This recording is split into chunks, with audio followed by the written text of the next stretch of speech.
Assalamualaikum guys. Jumpa lagi dengan Dr. Irsyad Sadri, khususnya sahabat Dr. Irsyad. Sekarang kita masih dengan konten tentang mata, dok. Tentang mata. Kelanjutannya kemana sebenarnya, dok? Kelanjutan. Tapi kita masih bersama dengan Dr. Putri. Nanti Dr. Putri akan membimbing diskusi kita. Topik kita hari ini apa ya? Oke, jadi topik kita hari ini tuh tentang katarak yang berulang, dok.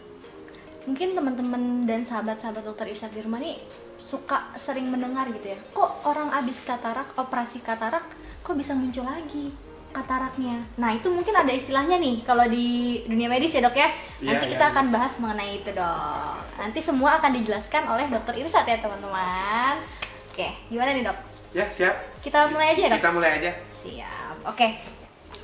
Jadi, tadi sudah sempat kita kasih tahu nih bahwa topik kita hari ini adalah katarak yang berulang atau post operasi, setelah operasi katarak itu bisa kemungkinan terjadi katarak lagi. Nah, oke, dok. Jadi untuk pertanyaan yang pertama, bisa nggak dijelasin ya secara umum, dok, untuk sahabat-sahabat di rumah, apa itu istilahnya katarak yang bisa muncul lagi, dok? Ya, itu memang sering ditanyakan di komen gitu. Betul. Kenapa kok setelah operasi katarak kok matanya buram lagi? Nah, itu jadi benar. Itu kita katakan tumbuhnya katarak lagi, kita katakan katarak sekunder. Tapi yang paling umum itu biasanya kita katakan sebagai PCO. Apa artinya? Kekeruhan kembali pada kapsul posterior. Tapi kataraknya itu tidak sama katarak yang awal. Beda ya, dok ya? Beda. Okay. Karena di situ kan sudah terdapat lensa pengganti. Betul. Kemudian di belakangnya itu telah terjadi kekeruhan. Kenapa terjadi? Teknik operasi sekarang kadang-kadang tidak bisa dihindarkan terjadinya kekeruhan tersebut. Karena teknik operasi ini tidak semua lensa itu diangkat, tapi meninggalkan bagian lensa yang kita katakan bagian belakang lensa yang kita katakan sebagai kapsul posterior. Jadi operasi apapun sekarang ini meninggalkan kapsul posterior. Oh gitu. Nah, jadi ada beberapa hal yang sering mempercepat terjadinya kekeruhan kembali. Apa tuh, dok? Kadang-kadang pertama adanya kapsul yang sisa ya. Iya, itu. Kemudian sisanya. tidak bersihnya pembersihan sisa lensa. Kemudian juga bisa dikatakan sebagai jenis lensa yang kita pasang. Oh gitu, bisa karena jenis lensanya juga ya, dok ya? Bisa mempengaruhi. Jadi, tapi tidak perlu khawatir. Kalau sekarang kan untuk mengatasinya sangat mudah. Oke. Ada terapinya berarti ya, dok ya? Ada. Oke, jadi ada pengobatan juga nih, teman-teman. Jadi buat mungkin banyak yang bertanya, oh ternyata bisa ya, maksudnya sekarang udah tahu nih, oh ternyata katarak itu bisa berulang pada pasien-pasien yang bahkan sudah operasi gitu ya, dok ya. Tadi penjawabnya sudah dijelaskan oleh Dr. Irsyad, ada beberapa hal yang udah dijelasin tadi, dan ternyata memang hal itu kadang tidak bisa dihindari ya, dok ya. Yang kita kenal sebagai katarak sekunder atau PCO itu ya, teman-teman. Nah, sekarang kan tadi udah sempat nih dijelasin sama Dr. Irsyad mengenai katarak berulang dan faktor-faktor apa saja tadi yang bisa menyebabkan katarak itu bisa muncul lagi pada pasien setelah operasi. Nah, selanjutnya adalah tadi terapinya. Pengobatannya apa nih, dok? Tadi kan dokter bilang katanya mudah gitu ya di teknik operasinya. Nah, gimana nih, dok? Sesuai dengan perkembangan teknologi sekarang, akibat sering terjadinya kekeruhan itu, maka ada juga diciptakan alat yang kita katakan Nd:YAG laser. Nd:YAG laser. Jadi laser itu banyak macamnya. Oh gitu, dok. Laser untuk bedah refraktif atau untuk kacamata beda lagi. Kemudian untuk kapsul untuk pada katarak kekeruhan terjadi lagi lain lagi, dan kita katakan Nd:YAG laser. Oh gitu. Itu tidak sama, tidak berdarah juga. Berarti sangat simpel dan Sangat mudah simpel. digunakan ya, Iya, Dok? tindakannya kita katakan sebagai kapsulotomi. Artinya kita Tuh. memotong kapsul yang keruh itu sehingga nanti hasilnya ke kapsulnya itu jadi bersih. Oh gitu, jadi nggak perlu operasi sebenarnya, Dok ya? Tidak Iya, perlu operasinya bentuknya cuma di laser aja. Oh gitu, itu perlu ke ruang operasi nggak, Dok? Atau bisa kita kerjakan di mana gitu? Iya, tapi dikerjakan di tempat-tempat yang punya alatnya. Oh gitu. Oke. Jadi udah tahu nih teman-teman, ternyata pengobatan itu adalah tadi laser eniak ya, Dok ya. Iya. Jadi atau istilahnya kapsulotomi ya, Dok ya. Kita Kapsulotomi. memotong si kapsulnya tadi yang udah mulai keruh. Nah itu ternyata mudah digunakan ya, Dok ya. Tindakannya cepat ya, Dok ya. Cepat. Oke, berarti udah mulai ini ya, maksudnya sangat menarik ya, Dok ya. Ternyata ini bisa diobatin teman-teman, jadi tidak perlu tidak berdarah. khawatir. Dan tidak berdarah. Gitu Tapi ya. Gimana, Dok? berdarahnya di kantong. Oke, seperti Tapi biasa. tidak mahal. Tidak mahal, tidak sama seperti operasi kembali. Oke. Tapi Dok, kalau misalkan apa namanya yang tadi operasi laser ini itu apa namanya bisa dilakukannya, kan tadi dokter bilang cepet ya. Berarti nggak harus apa namanya tadi nggak harus ke ruang operasi gitu ya, Dok. Ya. Ya, bisa di ruangannya. Tapi udah banyak belum, Dok, di rumah sakit di luar sana? Sudah banyak. Udah banyak Sudah ya. banyak. Oke. Jadi udah tersebar lah ya, Dok ya. Ya, pengobatan. namanya yak laser. Yak laser. Oke. Nanti teman-teman bisa searching lebih lanjut mengenai laser itu ya, teman-teman. Oke. Selanjutnya nih, Dok. Apakah kira-kira setelah dilakukan laser tadi, Dok, bisa balik normal lagi nggak, Dok? Penglihatannya?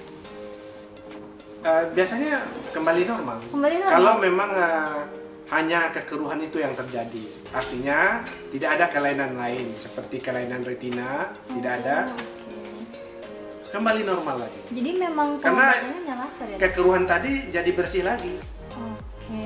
Jadi kayak istilahnya Nah, kita tapi bersihin. bagusnya kita lihatkan nanti foto atau video foto aja lah Iya, tentang foto ya. katarak. Mm. Kemudian setelah dipasang lensa, kemudian kekeruhan itu yang mana kita supaya dapat gambaran. Oke, jadi nanti sahabat-sahabat di rumah bisa bedain ya, Dok ya, Ya. mana yang saat katarak dan sudah dilakukan pemasangan lensa Ya. dan setelah terjadi kekeruhan lagi. Kekeruhan lagi. Gitu ya, Dok ya.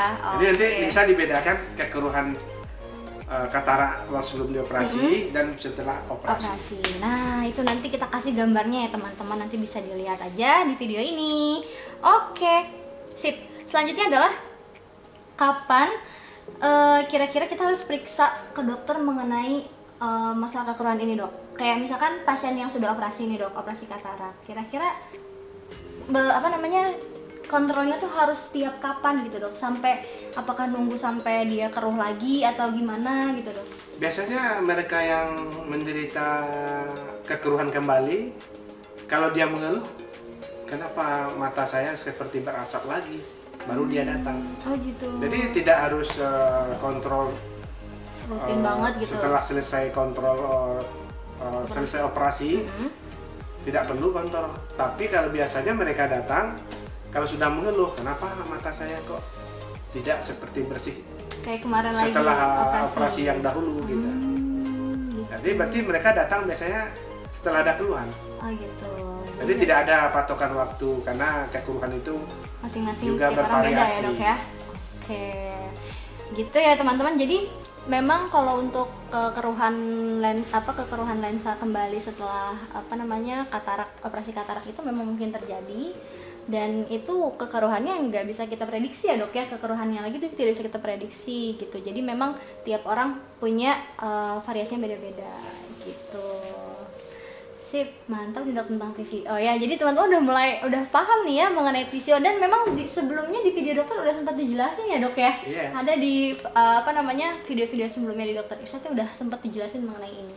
Nah, ini sekarang kita bahasnya lebih interaktif gitu, sahabat-sahabat. Oke, Dok, kira-kira ada yang mau disampaikan lagi nih ke sahabat-sahabat? Nah, jadi kekeruhan kembali setelah operasi itu suatu hal yang wajar saja. Tapi bagaimana kita bisa mencegahnya? Nah, Maka itulah saya bilang yang saya katakan terdahulu tadi, harus bersih sisa operasi. Kan kalau kita operasi itu kita tinggalkan kapsul posteriornya namanya. Iya. Betul. Jadi sehingga isi lensa itu kan kita katakan sebagai nukleus, korteks harus bersih. Sehingga harus bersih betul. Tapi kalau bersisa itu kadang-kadang itu yang membuat kekeruhan yang mudah terjadi, yang kita katakan sebagai PCO. Apa artinya PCO? Masih ingat? Posterior capsular opacity. Oke, pintar nih Dokter Putri. Kekeruhan terjadi lagi pada kapsular posterior. Gitu ya teman-teman. Wah, sangat ini nih dok, sangat jelas sekali dijelasinnya. Jadi teman-teman udah tahu semua di rumah, jadi nanti nggak usah kaget gitu misalnya ada tetangganya yang udah operasi katarak, kok buram lagi gitu. Ternyata itu memang suatu hal yang wajar ya teman-teman. Asal balik lagi ke dokter mata lagi, dicek lagi. Karena diperiksa lagi dan karena memang ada pengobatannya gitu. Sip, mantap ya dok? Mantap. Oke. Udah selesai nih dokter, boleh ditutup dok? Ya sahabat Dokter Irsyad, selalu saksikan terus konten Dokter Irsyad dan dukung terus. Silakan komen, di-share, dan tekan tombol loncengnya. Sip. Kalau memang benar bermanfaat, silakan di-share. Oke. Jangan lupa subscribe ya teman-teman. Subscribe yang belum, supaya channel kita ini berkembang. Oke, siap. Terima kasih banyak dokter. Oke Putri, sampai ketemu lagi ya Iya dokter, di siap. konten kita berikutnya. Siap. Dan teman-teman, assalamualaikum warahmatullahi wabarakatuh. Waalaikumsalam.